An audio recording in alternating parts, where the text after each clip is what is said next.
এমনি আমির হোসেন আপনি লিখেছেন, নামাজের বাইরের সময় আমার গ্যাসের একদম সমস্যা হয় না, কিন্তু অজু করার সাথে সাথে আমাকে এই সমস্যার সম্মুখীন হতে হয়, অনেক কষ্ট করে অজু ধরে রাখতে হয়, কি করতে পারি একটু দয়া করে বলবেন। স্বামীর জৈবিক চাহিদা পূরণ করতে স্ত্রী অক্ষম হলে স্ত্রীর করণীয় কি? বর্ষামণি আপনি লিখেছেন, আমার 3টা মেয়ে সন্তান, ছেলে সন্তান, লাভের কোনো আমল আছে কিনা? যে জামা কাপড় পরে সহবাস করা হয় সেই জামা কাপড় কি নাপাক হয়ে যাবে, অর্থাৎ যেটা পরে সেটা পরে নামাজ পড়া যাবে কিনা? স্বামী মোহাম্মদ আপনি লিখেছেন, আমি একটা সিগারেট কোম্পানিতে চাকরি করি, চাকরিটা কি আমার জন্য হালাল হবে? যারা আয়না বা জিনের মাধ্যমে রোগ নির্ণয় করে তাদের কাছে যাওয়া কি শিরক হবে? 3 তালাক দেওয়ার নিয়ম কি?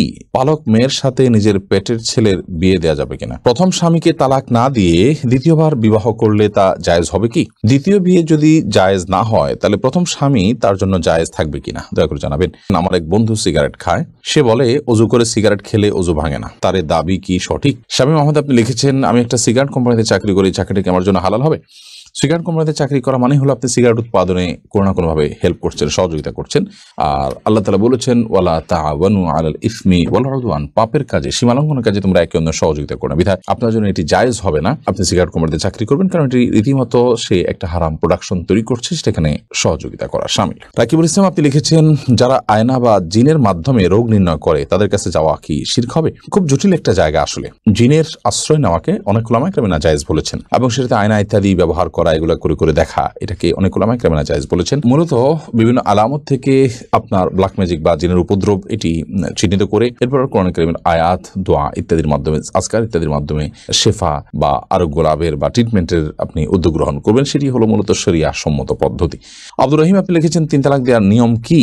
আপনি যদি আপনার স্ত্রীকে 3 তালাক দিতে হয় তাহলে যেই পবিত্রতায়, অর্থাৎ মাসিক হওয়ার পর যে নতুন পিরিয়ড, পবিত্রতার পিরিয়ড শুরু হয়েছে, সেই পিরিয়ডে তার সাথে শারীরিক কোনো সম্পর্ক করা ছাড়া আপনি একটা তালাক দিবেন। এরপর একটা মাস চলে যাবে, আপনি আবার তাকে কখনো একটা তালাক দিবেন। এভাবে 3 দফা 3টা তালাক দিবেন তাকে, অথবা একটা তালাক দিয়ে আপনি ছেড়ে দিবেন, এটি সবচেয়ে উত্তম। এবং 3 মাসে অটোমেটিকলি তার সাথে আপনার সময়, আপনার নির্দিষ্ট সময় আপনার পার হয়ে যাবে। এরপরে আপনি বিচ্ছেদ হয়ে যাবে। পরবর্তীতে আবার কখনো বিয়ে হলে এরপর যদি আবার তার থেকে তালাক দেওয়ার প্রয়োজন হয় তখন আপনি তালাক দিলেন। এভাবে তিন ধাপে 3টা তালাক দিবেন। একসাথে 3টা তালাক দেওয়া এটা নাজায়েজ এবং গুনাহের কথা। মোহাম্মদ রাসেল আইডি থেকে আপনি লিখেছেন, পালক মেয়ের সাথে নিজের পেটের ছেলের বিয়ে দেওয়া যাবে কিনা? হ্যাঁ, দেওয়া যাবে। যেহেতু পালক মেয়ে, সে আপনার আসল মেয়ে না, অতএব তাকে আপনি পেটের ছেলের সাথে বিয়ে দিতে পারেন। হ্যাঁ, যদি আপনার পালক মেয়েটা আপনার দুধ সন্তান হয় বা দুধ সম্পর্কিত আত্মীয় হয়, যার সাথে বিয়ে বন্ধন আবদ্ধ, হারাম, দুধের কারণে যে সম্পর্ক হয় সেটি যদি এই পর্যায়ে চলে যায়, ধরুন আপনি এই ছেলের বোনের দুধ আপনি পান করেছেন, তাহলে তো সে আপনার দুধ ভাই, যার কারণে তাকে আপনি বিয়ে করা জায়েজ হবে না।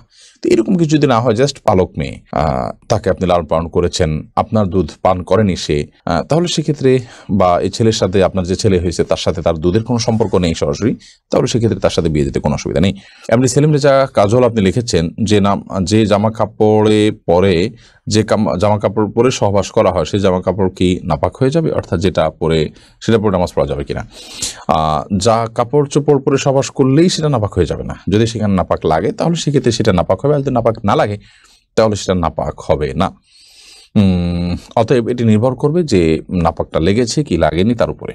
রুবাই আমিন মৌরি এই আইডি থেকে আপনি লিখেছেন, প্রথম স্বামীকে তালাক না দিয়ে দ্বিতীয়বার বিবাহ করলে তা জায়েজ হবে কি? দ্বিতীয় বিয়ে যদি জায়েজ না হয় তাহলে প্রথম স্বামী তার জন্য জায়েজ থাকবে কিনা দয়া করে জানাবেন। প্রথম স্বামীর সাথে যদি বিচ্ছেদ না হয় তাহলে দ্বিতীয়বার যদি কোনো নারী বিয়েতে আবদ্ধ হন তাহলে সেটি জায়েজ হবে না, পরে বিয়েটা বাতিল হিসেবে গণ্য হবে, এটা বিয়েই না, যার কারণে সেটি আপনার কার্যকরী হবে না। আর দ্বিতীয় বিয়ে জায়েজ না থাকার কারণে আপনার প্রথম স্বামীর স্ত্রী হিসাবে তিনি বলবৎ আছেন এবং সেটাই থাকবেন, এবং সেখানে বিয়ে শাদীর কোনো কিছুর প্রয়োজন নাই, কারণ পর বিয়েটা তো হয় নাই, ওটা হওয়া না হওয়া সমান। বিধায় প্রথম বিয়েটাই বলবৎ আছে এবং সেটার আলোকে তারা স্বামী স্ত্রী হিসাবে জিনাতিপাত করবেন এবং তারা একসাথে বসবাস করবেন। সারিয়া বাপ্পি আপনি আইডি থেকে লিখেছেন, আমার এক বন্ধু সিগারেট খায়, সে বলে অজু করে সিগারেট খেলে অজু ভাঙে না, তার দাবি কি সঠিক?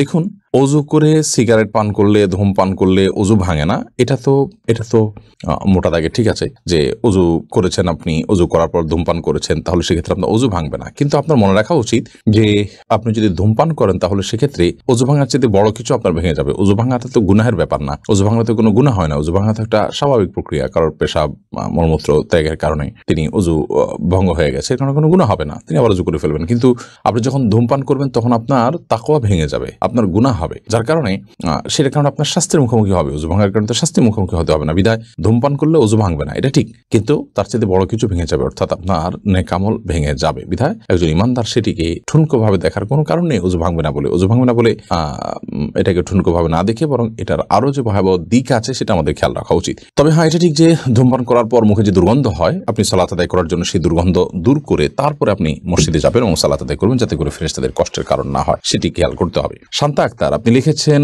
আমার স্বামী অন্যায়ভাবে তার মায়ের কথায় আমাকে এক তালাক দেয়। এখন সে ভুল বুঝতে পেরে আবার ফিরতে চায়, কিন্তু তার মায়ের অন্যায় জেদ এখনো বিরাজমান, আমায় মানবে না। এখন করণীয় কি? মা যদি অন্যায়ভাবে তাকে তালাক দিতে বলে এবং মায়ের কথা প্ররোচিত তিনি এটি করে থাকেন, তাহলে একটা তালাক দিয়েছেন যেহেতু তিনি আবারও তার সাথে ঘর করার সুযোগ আছে। যদি 3 মাস পার হয়ে থাকে তাহলে এখন আগদ পরে নতুন বিয়ের মাধ্যমে আপনারা একসাথে থাকতে হবে। যদি 3 মাস না পার হয়ে থাকে তাহলে এখনই আপনারা শুধুমাত্র মৌখিক প্রত্যাহারের মাধ্যমে একে অন্যের সাথে থাকতে পারবেন। আপনার শাশুড়ি তিনি যদি অন্যায়ভাবে আপনার উপর অসন্তুষ্ট হন, ধরুন তার যৌতুকের ডিমান্ড আছে বা অন্য এমন ডিমান্ড আছে যেটি আসলে শরিয়া গ্রাহ্য নয়, তাহলে সেটি না পূরণ হওয়ার কারণে তিনি আপনার উপর অসন্তুষ্ট যদি হয়, তাহলে সেক্ষেত্রে আপনার স্বামী আপনার সাথে ঘর করতে পারেন এবং সংসার করতে পারেন, কোনো অসুবিধা নেই। এরপরে সাবিহা জাহান লিখেছেন, স্বামীর জৈবিক চাহিদা পূরণ করতে স্ত্রী অক্ষম হলে স্ত্রীর করণীয় কি? যদি স্ত্রী স্বামীর জৈবিক চাহিদা পূরণ করতে অক্ষম হন, তাহলে সেক্ষেত্রে স্বামীকে একাধিক বিয়ের ক্ষেত্রে তিনি সহযোগিতা করবেন এবং স্বামীর চরিত্র হেফাজত করা একটা গুরুত্বপূর্ণ বিষয় এবং বিয়ের অন্যতম লক্ষ্য এটি। তো সে লক্ষ্য যদি পূরণে অপারগ হন তিনি, তাহলে সেক্ষেত্রে স্বামী গুনাহের দিকে যেতে পারেন, চরিত্র নষ্ট হতে পারে। সেই জায়গা থেকে স্বামীর জন্য দ্বিতীয় বা তৃতীয় স্ত্রীর ব্যবস্থা করা এবং সেটার জন্য মানসিক সম্মতি দেওয়া, তাকে সহযোগিতা করা, এটা। সুমাইয়া সাদ্দাম এআইডি থেকে আপনি লিখেছেন, নন মাহরামদের সাথে কি ফোনে বেশি কথা বলা যাবে না? প্রয়োজনীয় কথা আপনি বলতে পারেন, সেক্ষেত্রে আপনি কথার মধ্যে কোমলতা সৃষ্টি করবেন না, কারণ আপনি কণ্ঠের মধ্যে যখন কোমলতা সৃষ্টি করবেন, আপনি যখন নরম সুরে কথা বলবেন, তখন সেক্ষেত্রে আল্লাহ তাআলা কোরআনে কারীমে যেটি বলেছেন যে ফায়াতমাউল্লাযী ফি কলবিহি মারাদ, যাদের অন্তরে রোগ আছে তারা আপনার এর কারণে তাদের অন্তরের মধ্যে বাজে চিন্তা আসবে এবং লোভ তৈরি হবে, গুনাহ হবে, জল্পনা কল্পনা হবে। সেজন্য আল্লাহ বলেছেন ফালা তাখদা'না বিল কওল, তোমরা কথা বললে পরনারীর সাথে যখন পরপুরুষের সাথে যখন তোমাদের কথা বলতে হবে, ফালা তাখদা'না বিল কওল, তোমরা কথাকে কোমল করবে না। বিধায় আপনি কোমল করবেন না, এছাড়া কথা আপনি বলতে পারেন, কিন্তু প্রয়োজন ছাড়া বেহুদা কথাও বলতে পারবেন না। যেমন আপনি লম্বা চড়া আলাপ করলেন অপ্রয়োজনীয় কথা, সেগুলো আস্তে আস্তে আপনাকে মন্দ দিকে নিয়ে যেতে পারে বা তার মনের মধ্যে কোনো গুনাহের ভাব উদ্রেক করতে পারে। বর্ষামণি আপনি লিখেছেন, আমার 3টা মেয়ে সন্তান, ছেলে সন্তান, লাভের কোনো আমল আছে কিনা? আপনি রব্বি হাবলি মিনাস সলিহিন এই দোয়া পড়তে পারেন, রব্বি লা তাযারনি ফারদা ওয়া আনতা খায়রুল ওয়ারিসিন এই দোয়া পড়তে পারেন। এই সমস্ত দোয়ার মাধ্যমে আল্লাহ তাআলা আপনাকে নিঃসন্তান লাভ করার সুযোগ দিবেন ইনশাআল্লাহ বিইذنিল্লাহ। এমনি আমির হোসেন আপনি লিখেছেন, নামাজের বাইরের সময়